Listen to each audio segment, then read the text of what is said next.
Still waiting on my coffee. Anyway, Larry Johnson, he's got a great blog. I'll link to it below. He's got a great piece out that came out.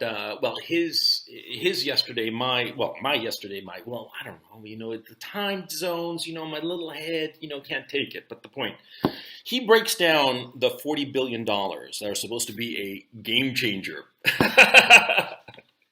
See, the $40 billion that the United States has committed to Ukraine and to fighting the Russians, fighting the Ruskies, right? And well, see, the obvious thing is that when I first heard of this 40 billion, I thought to myself, number one, what a colossal waste of money, and number two, I wonder who in the United States is going to get paid off, and number three, there is simply no way that that money is going to be effective in Ukraine.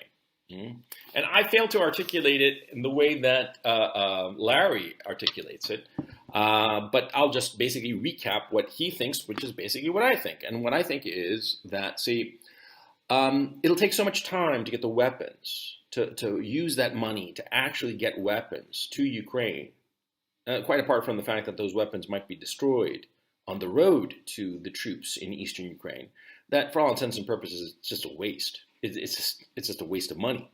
Even assuming that all 40 billion were going for weapons for Ukraine, which they're not.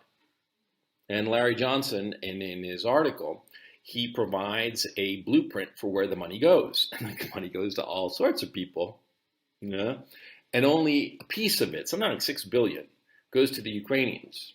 A big chunk of that is basically credit to buy American weapons, a big chunk of it. And of course, these weapons take time. And by the time these weapons are actually ready for delivery, the war is likely going to be over. Some of these weapons take over a year to make. Some of them take multiple years. So it's sort of like pointless.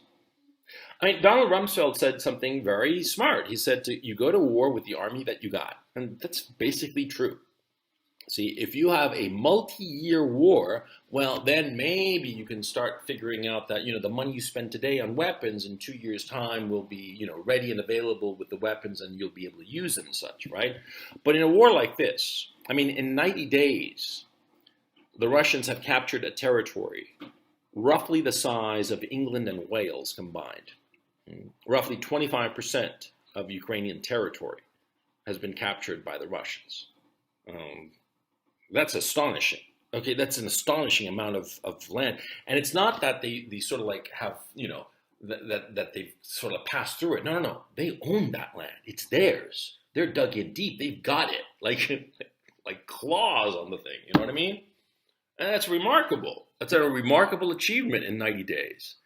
You got to give credit where credit's due, man. The Russians, they're good at war. They're good at conquest. They know what they're doing. And they've conquered a quarter of Ukrainian territory, and they're going to hold on to it. They're not going to let it go. They're winning. Come on, what the hell are you talking about, right?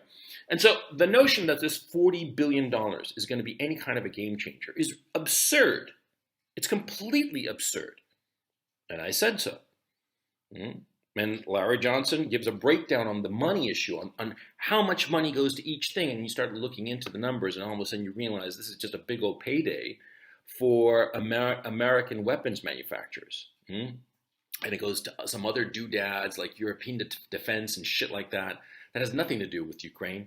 Very peripherally has something to do with Ukraine. It's certainly not going to help Ukraine in the here and now. Okay? And so it's all bullshit. It's all just a money grab for the weapons manufacturers in the States. It's all just bullshit. Okay? And see, this is the thing that I find kind of like, you have to have your thinking evolve gradually. And you hear some big news, $40 billion. Ooh, that sounds like a lot. But you got to sort of like sit and think it over. Well, I first heard the 40 billion whenever it was announced a few weeks ago, right? And I thought, well, that's a lot of money, but it's going to take time. And that's something that people don't seem to realize.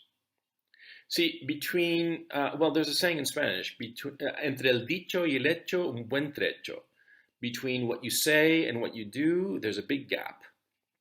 It takes time to do stuff. It takes time for, the money here to become weapons and in the hands of fighters over there. It takes time, it takes a lot of effort. And so just because somebody says, oh, we're going to, pass a budget, a bill for $40 billion doesn't mean shit. And a lot of people were, sucked into it. And the people who were sucked into it, well, it pretty much proves that they lack judgment.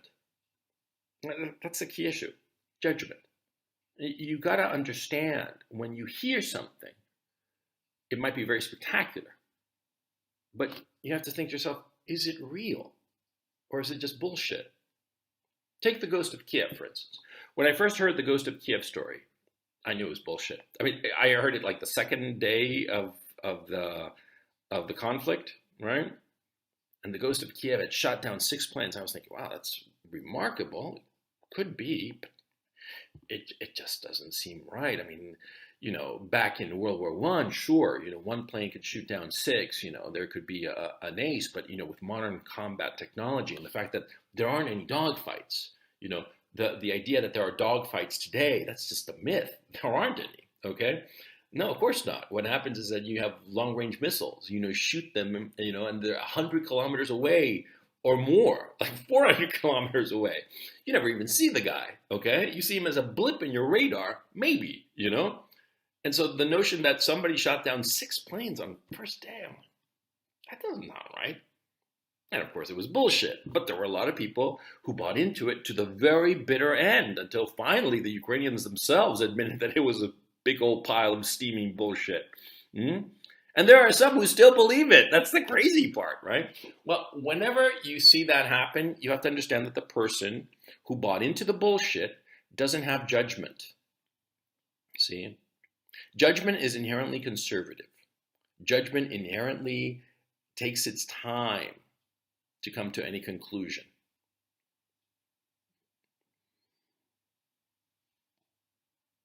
I don't have anything else to say about this particular topic, okay? And I think that you guys know what I'm thinking right now, but I'm certainly not going to say it, right?